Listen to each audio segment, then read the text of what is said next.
Hi, Sarah. Hi, Danae. I have a very special guest on the podcast today. For those of you that are listening just on the podcast, I wish you would just hop over to YouTube just so you could put a face with this name. And what a beautiful face. Oh, thank you. Look fabulous. Um, this is my cousin.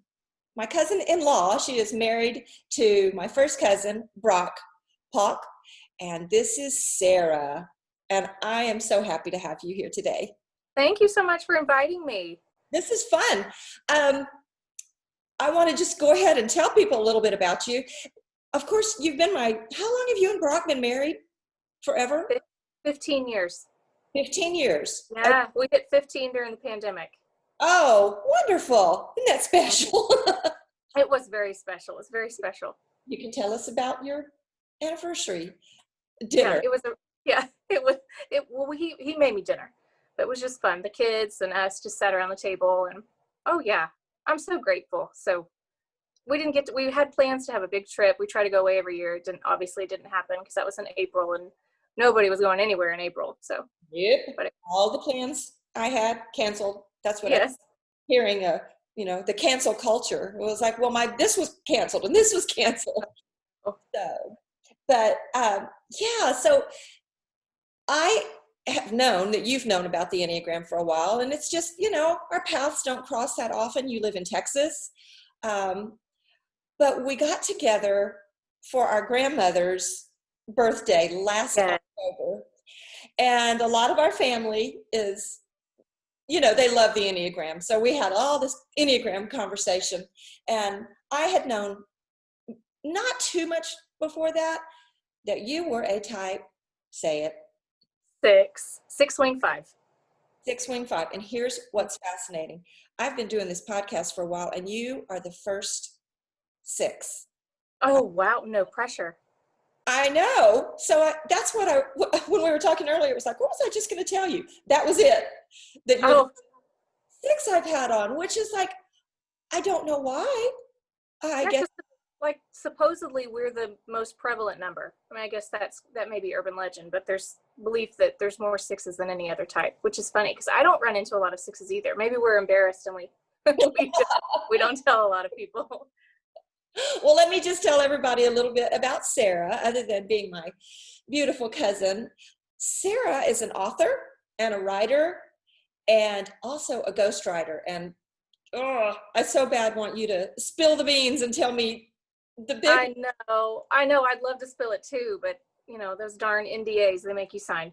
Yes. New York Times bestseller. So yeah, I did ghostwrite for one of those. Yep. I'm not a New York Times bestseller. Let's be clear. You were a ghostwriter before. So you don't get the public credit. But you've also written a book that we could talk about. It's called Trauma is a Team Sport. Mm-hmm. That was a true story that you actually co-authored. Actually, you wrote it, and Yeah, it was a collaboration. So that's a collaborative author book. So it's called Trauma is a Team Sport. And it's about Tyson Deaver, who has a extremely compelling story. When it's not a pandemic, he's on a speaking route, going around the nation. He talks to 75,000 students a year. He has a grant with TxDOT. He was run over, doing nothing wrong, and was run over by a reckless driver and was paralyzed from the waist down. And he has a really, really impressive story and background, and he just has a grit and a can-do attitude that I've never experienced to that capacity before. And so it was really, I think that was one of my first full books where I was involved from get-go, from client sign to publishing. And it was really, really hands-on, sat around their dining room table, interviewed the entire interviewed the family, and it was really interesting because you'd hear different points of view. Everybody went through the same crisis, but everybody had their own mini crisis within the giant crisis. It was fascinating. So yeah, I should have brought the book out. It's in my bedroom. Well, you can find it on Amazon.com. Well, yes, you can. And I will link to your website where you can also see it. But you've written for a long time. You are a writer at heart, journalist, your degree in journalism, correct? Yes. Yeah. I studied from the journalism and mass communication department at ACU. I have a degree in integrated marketing communication. So it's basically just, my parents were like, what even is that? It's advertising and PR basically. And I did PR at the beginning and started out, which is perfect for a 6, honestly, because a PR pro is somebody who's spotting massive public relation crisis, worst case scenarios down the road and trying to stop them from happening or put band-aids on them when they do. But I ended up going into journalism writing and I love it. It was meant for me. So This is totally off cuff. We didn't even mention this, but did you watch Mad Men? I watched part of it. When Oh. they started making really bad decisions, I can't handle it. Which is very 6. Like I just can't, I can't deal with the worst. I can see what's going to happen. Like I look at the look on his face when he looked at, I don't remember who he had an affair with, his secretary or whoever it was in the plot. And I was like, nope, I can't do this anymore. Nope, I'm out. Yeah, I love it. Well, so yeah, that was just a little detour there. But recently, well, you've written a lot for Success Magazine. You've written a lot for Direct Selling Magazine. Yeah, Direct Selling News, Success from Home Magazine, success.com. And yes, so a most recent article of yours was in success.com online called The Enneagram at Work. Yes. You did a beautiful job making it. I mean, it's an article. Somebody says, hey, write an article about all 9 types and how they are at work. And just do it in one article. Yeah. Yeah. And it's like, this is kind of like a lifetime journey, but you did a great job. Oh, thank you. So in that, did you do a lot of your research online, or did you actually get to talk to people who had their experience from, or are you just going on your own and your husband's work environment? Yeah, so it was massive hybrid of all those things. So I, of course I've read all the books and went to all the conferences and taken the webinars just like everybody else. I'm assuming that listens, loves The Road Back to You, things like that. So all of those kind of distilled into that as well. But then I also interviewed an Enneagram expert who's a teacher and a coach, Casey McCollum, who does great work with offices and nonprofits. And he really guides them through the work of developing compassion in the office and in your organizations, which I've noticed about the Enneagram. And one of his concerns when I reached out to him was that there's so much about the Enneagram now. There's so many different articles, but it's easily weaponized, I guess would be a way to put it. And so because it's easy to look at, oh, you're a 7, I know exactly what's wrong with you. Oh, you're a 6, I know exactly what's wrong with you. That kind of a thing. And it's kind of used as a dig. And so the goal with that article was to help people create compassion within the office workspace. So if you have an annoying coworker, you realize, oh, they're not just trying to annoy me. Like that is the way that they're wired. And they're coming at this from a totally different place than I am. And I need to respect that and understand the value that they bring. And it can just revolutionize the way you work together. Absolutely. Oh my goodness. And I know back when I used to work in corporate America, I worked with my husband in his company, and I didn't know the Enneagram back then. That's been 20 years ago. But there was one of the engineers who did the design work. We sold voice over IP systems. So they were very technical, especially when it's a big company and blah, blah, blah, all the data packets and all those wonderful things. Well, he would say, well, we could do this, but then if this happened, well, we might want to do this. So while he was so thorough and so good at his job, it about drove Doug crazy. I was going to say, that was the person that drove you crazy. I totally understand him though. Yes, he would go to all the way out to the very worst case scenario. And I hate that about, the stereotype of a 6, but we were just like, just do it. Just get it, check it off. This will do. And if the problem happens later, then we'll deal with it. Yeah. But I look now and think, oh, bless his heart. He had to live with that every day. Oh. Yeah. Well, you say stereotype. I see it. I've come to view it as a superpower now. So I used to think that everyone else saw the worst case scenarios around them. They would plan a trip and realize that, oh, wait, you might get, mugged here, or wait, that restaurant doesn't have all these different layers of worst case scenarios. And then I just assumed everybody saw them, and then realized that's not a big deal. Like, I just assumed everybody else saw them and just kind of brushed them off like it wasn't a big deal.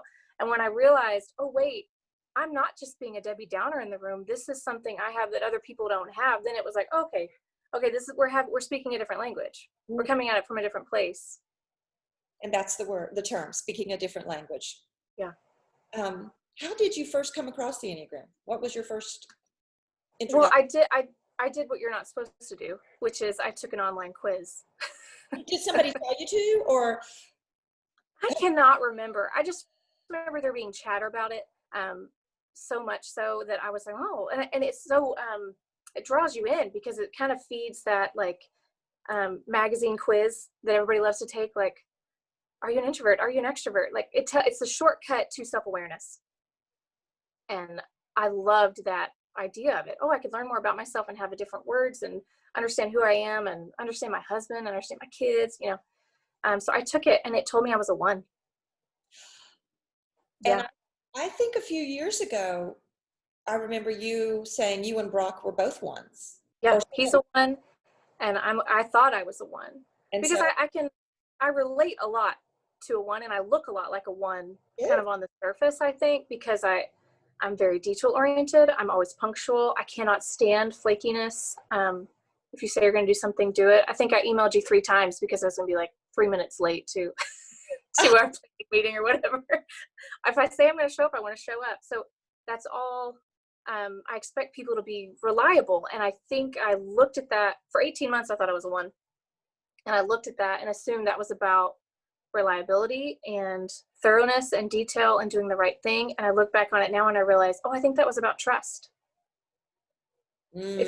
If you're going to flake out on me, I can't trust you. 1/6s really struggle with trusting authority, trusting anybody. Very guarded. It's I think one of our biggest, I wouldn't say flaws, hurdles we have to overcome.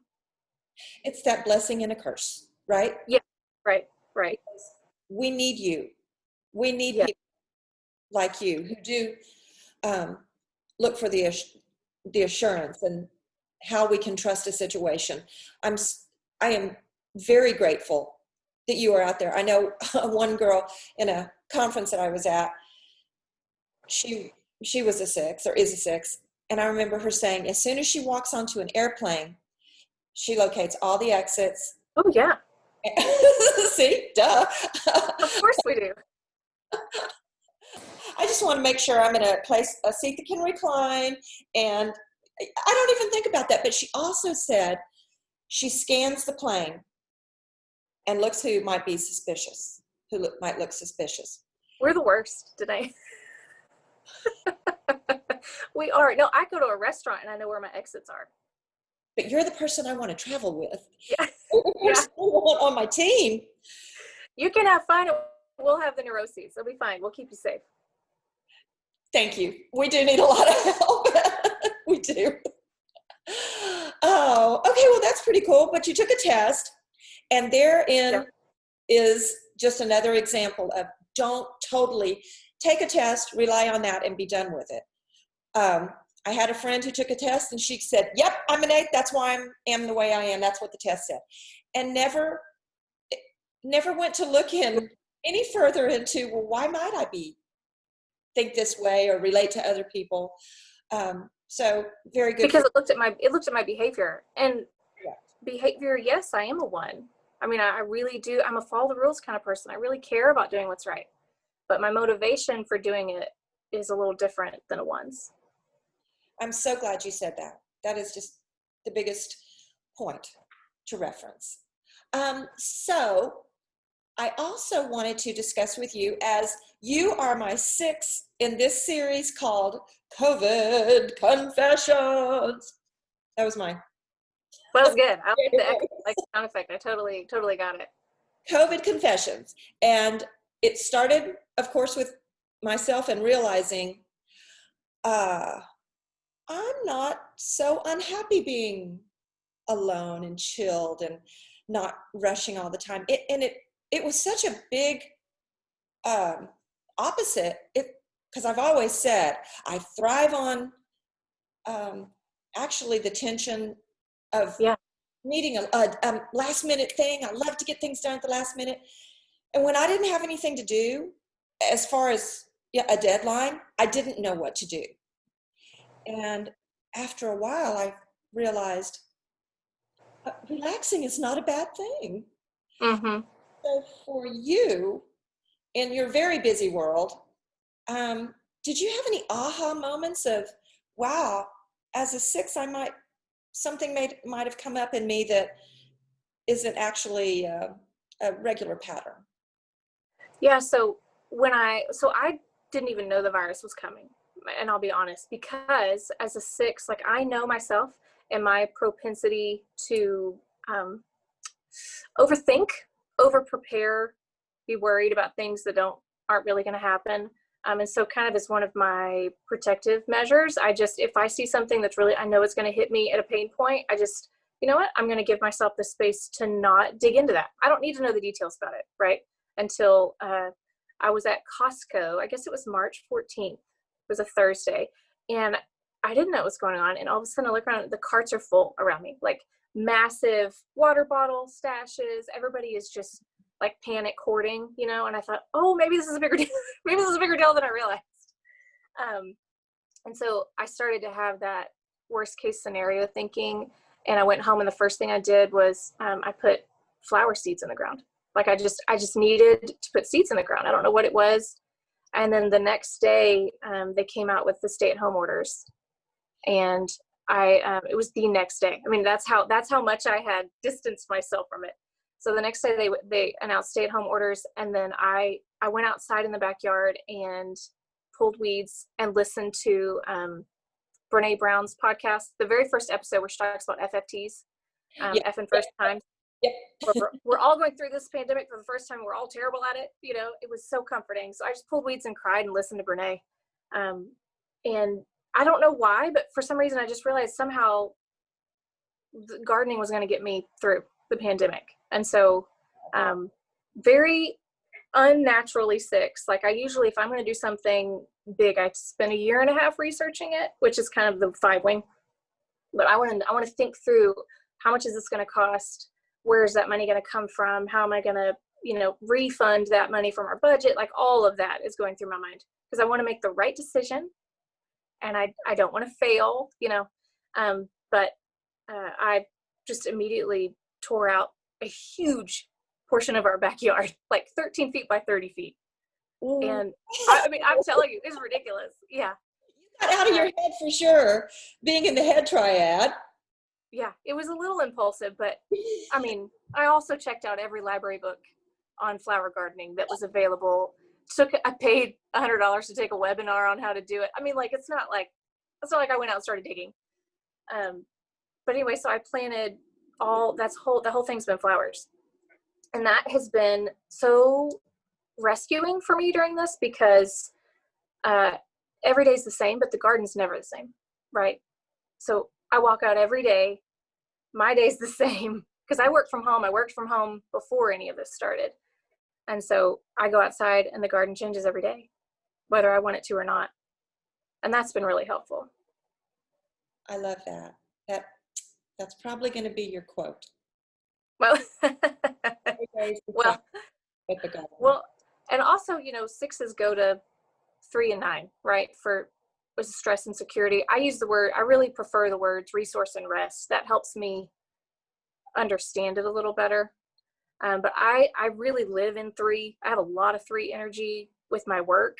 In fact, I was interviewing Casey, the Enneagram expert, for my article. And I said, hey, just for fun, like, I'll tell you what I am, but then you tell me what you thought I was just based off of our introductory emails. And he said, yeah, I totally thought you were a 3. So I have a lot of 3 energy. I live in 3, but the pandemic has made me lean into 9 kind of against my will a lot. And there's been a lot of times where I've wanted to keep doing and keep pushing and driving and achieving. I mean, I wrote a book during the pandemic for a client. I mean, I'm doing a lot during the pandemic. But then my body's done it twice during the pandemic. My body just shuts down. Like, it'll act like it's sick. We haven't been around anybody. We're not going anywhere. I'm not sick, but it acts sick, and I'm stuck in bed for a whole day, you know, and it's like, my body is saying, if you will not feel these feelings, we're going to feel them for you. Oh, I so get that. Yeah. Yes. And that's one of those things that's, I think, we're seeing that on a collective level. I hear people talk about their bodies doing things. It's like, I don't ever have any trouble sleeping. Now I can't sleep. Or Right. any physical symptom, headaches. And I know I blogged about, or I put a post up that my body, everything ached. And as a 7, and I hate admitting these things because for one thing, my bottom instinct is self-preservation. So I don't think about, I've never thought I would get sick. I'm rarely sick. And the virus, it's like, you know, I'm not going to get that. It took me a long time, and it was not political at all, to say, okay, fine, I'll wear a mask. It was more, I don't get sick. So one day, my body everything ached. And I was so tired. I had no energy, and it was like my body hurt. Well, I'm not a worry person about my health, but I got online and I was Googling, like, I Googled Lou Gehrig's disease. I don't know why that one came up, but it was because it was my muscles. But yes, our bodies will tell us. That's very 6 of you. WebMD and I are close. Yeah. I always say, naturally, I go right towards the 8. You know, I think that's a much stronger wing for me, but you're right. I hadn't really thought about that. And that's the thing. I never think I'm going to get sick, but if I am, it will be the worst thing. So, hello, 6 wing. Hello. Oh, that's great. That's great. Oh, no. And we're talking about, again, the side of a 6 that really does investigate everything. I love that you do that. But there's such a joyful spirit about when you are in your healthier place. And, you know, I know a couple 6s, and I would never, you know, just automatically think, Debbie Downer, worry wart, because that's not the energy that comes out. I think it's more in here. You're the one who's playing that tape over and over. Yeah, it's like a hamster wheel, just constantly going through everything that could possibly go wrong. And it sounds so negative thinking about all things that could go wrong, but it's more just preparedness. Like, we just want to know. And as you said that, I wondered if, like, your friend that thinks she got the results that she's an 8, so she's an 8. She's not going to dig. And 6s, especially 5s, we're constantly investigating. We're constantly checking. So I wonder if that's one of the reasons that I eventually did find out that I really am a 6, that it really finally became clear. And, you know, when I realized I was a 6, this didn't happen right then, but it kind of was the light bulb moment that I may not be. Every year I go on a trip with 11 of my friends. We're from all over the country, but we're all pastor wives. So we have totally different backgrounds, but we all have this shared experience.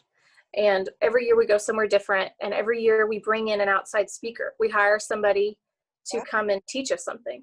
It's a wonderful experience. And so, but when we do that, we're not only gaining the knowledge, but we metabolize it so quickly, because there's 12 of us in the room that are different, but all have the same foundation of how it's going to affect our lives. And so we just roll through it real fast. And you get to break everything down from 12 different viewpoints. We're all attacking it at the same time. It's really, really wonderful. So one year, we all decided we were going to read The Road Back to You and bring in a speaker who was actually an apprentice to Suzanne Stabile, who's the obviously one of the writers of that book. And she came in and walked us through the book. And surprisingly, there was like a shockingly high number of 1s in that group, like just a disproportionate amount.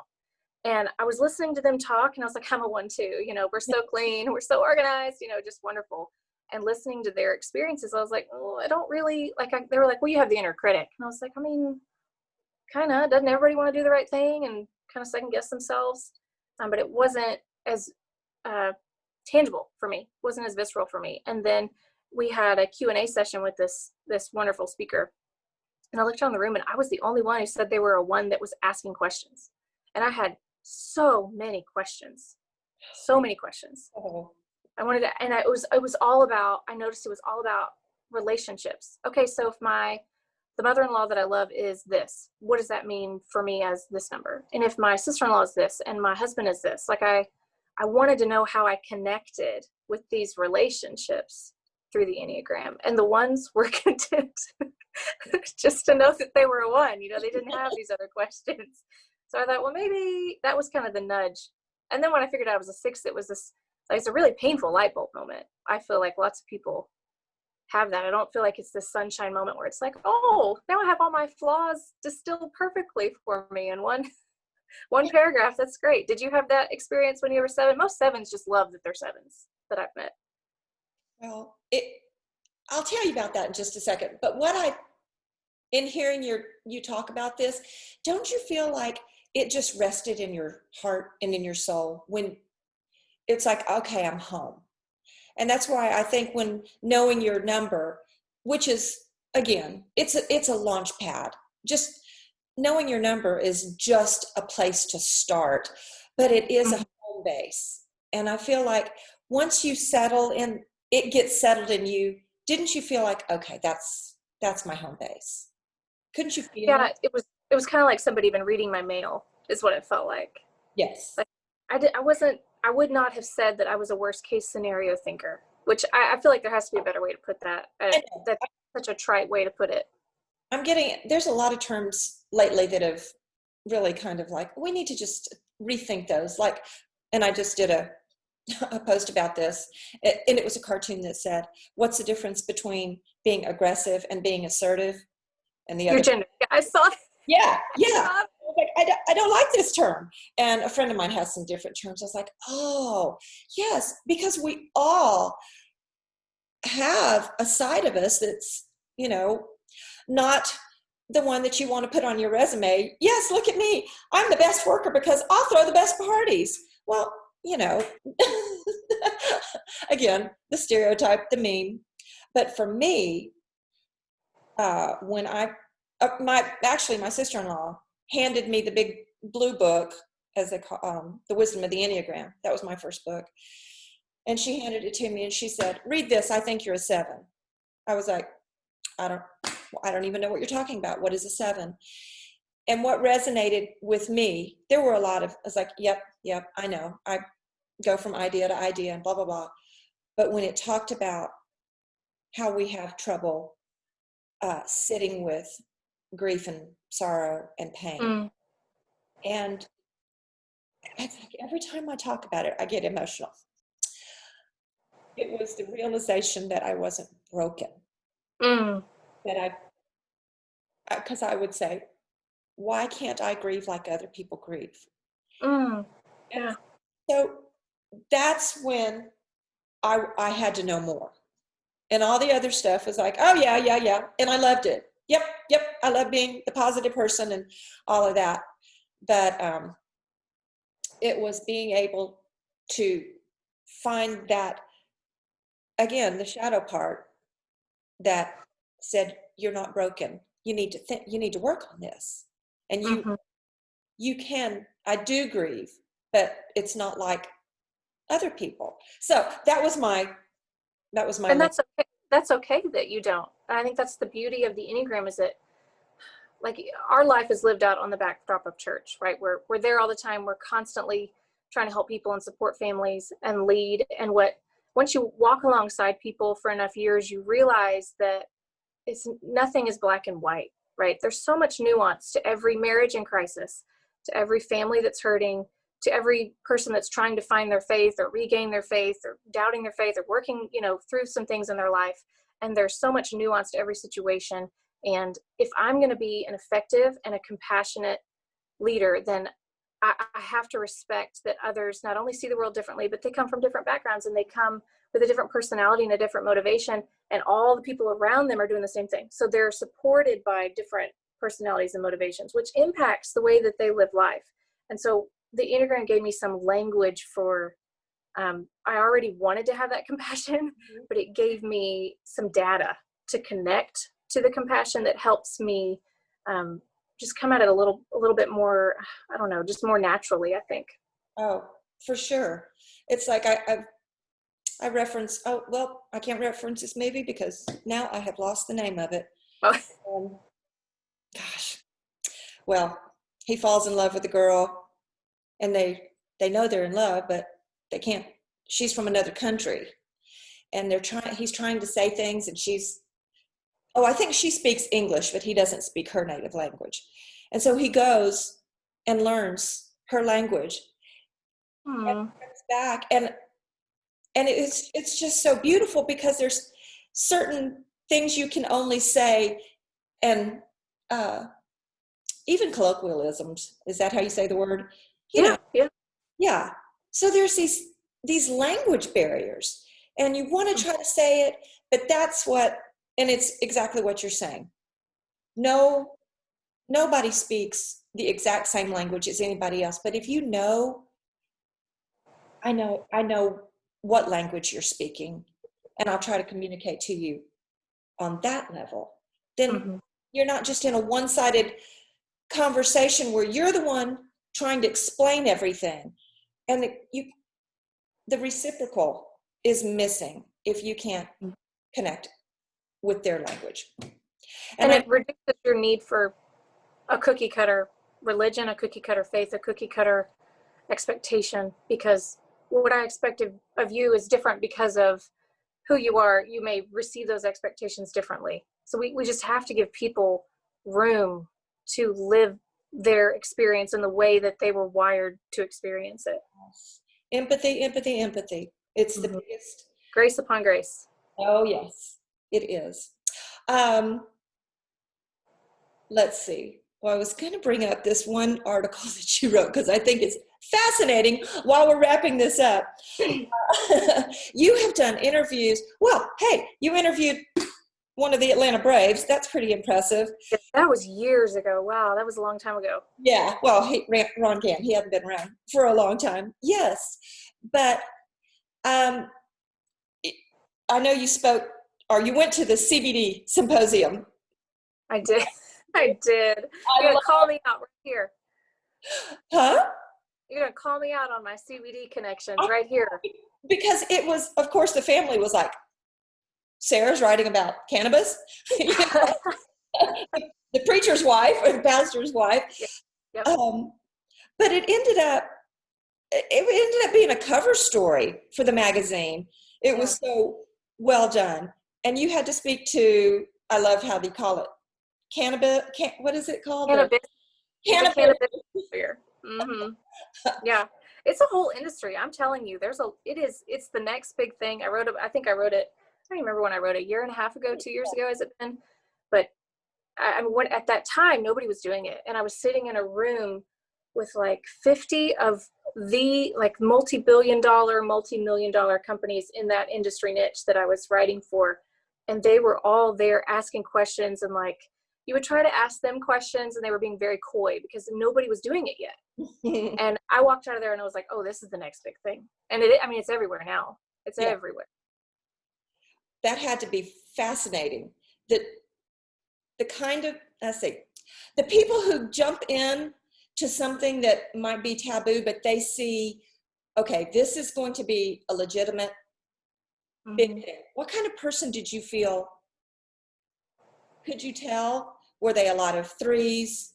Who took the big leap, do you think? In that room, it was full of, some heavy hitters. And these were the CEOs that flew in and had security in the hallway. This was not like the marketing VP that came in to check it out. This was the people that founded and ran these businesses and were trying to decide if they were going to take the giant bound into dealing with the regulations that they were going to fight. and if it was worth it. But I was seated at a table, and I won't say the name of the business, but they had worked with, so the first cannabis FDA approved drug was, I think you say Epidiolex. I'm not a pharmacist. I'm not going to say it right. I probably butchered it, but that one was the first one that was FDA approved. And they had worked, this man, excuse me, at my table had worked with the child that was seizing nonstop, that led to the FDA approval of that drug. And he talked about how they were doing it, kind of secretly, I guess. I don't know. I don't know all the backdrop of that. And I didn't want to know. I was like, please don't, I don't want to give a deposition. But it was fascinating to think about all the hurdles that they had to go through, and it saved this child's life. I mean, drastically improved her quality of life. And when you listen to, there were massively brilliant experts in the room and a cannabis business lawyer, and looking at the different elements that it can impact life positively for so many people without even treading any steps into the water of THC and hallucinogens or anything like that, psychoactive chemicals, not even touching it. But CBD can impact people. I don't take it. I'm not an evangelist for it, but I thought it was a really fascinating topic, and I loved getting to interview people for it and write about it. I just think knowing your background and what you work in, in the spiritual community, you do your own work, but you and Brock are partners in leadership in your church. And for you to be presented with this opportunity, I just wonder, did this go through your mind that what are the people going to think when they see my name on this article? Did you go to that place of fear, or did you go to that place of, I'm going to go in there and research this, and I'm going to find out all the facts and come out, with the truth, with the whole story? Mm-hmm. Did you go in there with that mission? I always walk into every project wanting to be respectful of who I am and who we represent, right? So that's always at the beginning of my thought process. However, I feel like I can write about just about anything and still be true and respectful to those two things. Mm-hmm. So the topic didn't scare me, no. And we serve and work with an incredible church family that I've never felt that way. It's never even crossed my mind to think that they might toss me out because I wrote about weed. They're just too wonderful and grace focused, and so that didn't ever cross my mind. But no, I feel like I could write about just about anything and still stay true to my integrity. That is my number one word: integrity. Mm-hmm. It is. Well, do you have anything you want to share as Sarah Paulk, or as a type 6, or any closing words? Because I think the Enneagram has, it's such a powerful resource and a tool. I can nerd out about it a little too heavily, so I have to be careful. I was at a lunch one time with some friends, and I leaned over, I was like, hey, so do you ever talk about the Enneagram? She goes, I don't want to talk about the Enneagram. Oh. I talked about it all week. I don't want to talk about it anymore. Everybody's talking about it. So not everybody's excited to talk about it. So I try and temper my enthusiasm and just check to make sure somebody wants to talk about it before I nerd out totally. But the Enneagram it's made me so much more compassionate for myself, which, that overflows onto other people. Even though you're trying to constantly be compassionate towards others, if you're not compassionate toward yourself, eventually that becomes disingenuous, right? People see through that, because if you can't be compassionate towards yourself, you don't have enough to give. There's no tank to draw from. So I think, like, when we talk about stereotypical 6, I think about, for instance, like I don't need an adrenaline rush. I don't need this. I don't need to go rock climbing. I don't need to bungee jump. None of that. And for the longest time, I think I would have assumed that that kind of made me less fun, right? Because I'm not high risk. I'm not high impact. I'm not any of that. And like when I go on vacation, I'm all about experiencing beauty and connecting with the people I'm traveling with. So when I get back from a trip, I'm not the person who's like loves to tell a story about how we had a near-death experience, or like, what a terrible trip. We almost died. Like, that's not my vacation. but I do have friends that are high risk, they are high intensity, and that's how they recreate, and that's okay. And I think previously, pre-Enneagram, I would have seen that as a deficiency in myself. And now I just realize they're both fun. They're just different types of fun. They're both valid, right? And so neither one diminishes the other. So I don't have to seek adrenaline to still be a great time, right? You are a lot of fun. You are. And plus being married to Brock. Oh, it's the best. It's the Yeah, best. it is. I had somebody say the other day, like, oh, I'm married to a 1. We can, we can commiserate together. I was like, are you kidding me? I'm living the dream. Like, my budget is planned out for the next 4 decades. And ones are, I think, so misunderstood, because I think it's immature to say that ones are not spontaneous or fun, because ones go to 7 when they're relaxed. And so, like, a 1 on vacation, oh man, we get to do all the spontaneous. Brock's a blast on vacation, but he also has the budget and the coupons and the credit card points and everything, the itinerary all lined out. It's like, it's all the fun, but with the blessings of a 1. So. Oh, what a sweet way to put it. I know I'm married to a 9, and these are very different dynamics in the fun department, which is why I think part of that attraction to me in the beginning was, oh, that's a whole different world. And so the balance between, not everything has to be, over a big adventure, which I've really settled down a lot. Not that I don't still love it, but I don't have to have it all the time. I have learned to relax into understanding this 9, this piece about just being, just relaxing in the world. You don't have to, I could actually just go to the beach and just lay on the beach. Now, that's not always the case. I was like, I want to parasail, I want to water ski. Yep. Yeah. I still want to go down the water slides, but that balance, that has been the gift in this relationship, is understanding. Well, he's not just no fun, he's very fun, but that speaking each other's language, saying it out loud, this is what I'm thinking, this is what I'm feeling. What's your take on that? And just the ability to communicate with each other on again, a heart to heart. Mm-hmm. Even though we may not see eye to eye, we can connect heart to heart.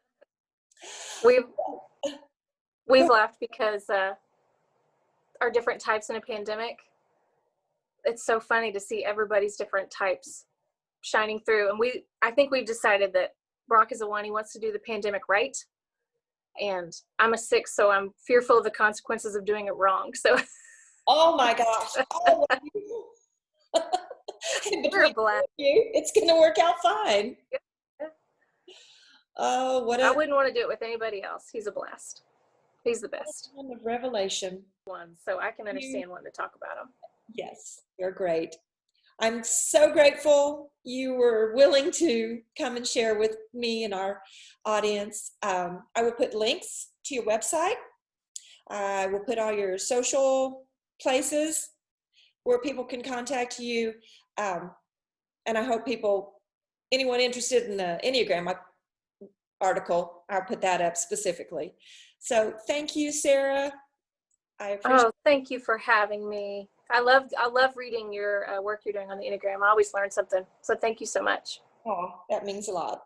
Well, I hope you and everyone listening gets to love and understand the joy of who you are by loving your own number. Thank you. Talk to you. Thanks, Danae.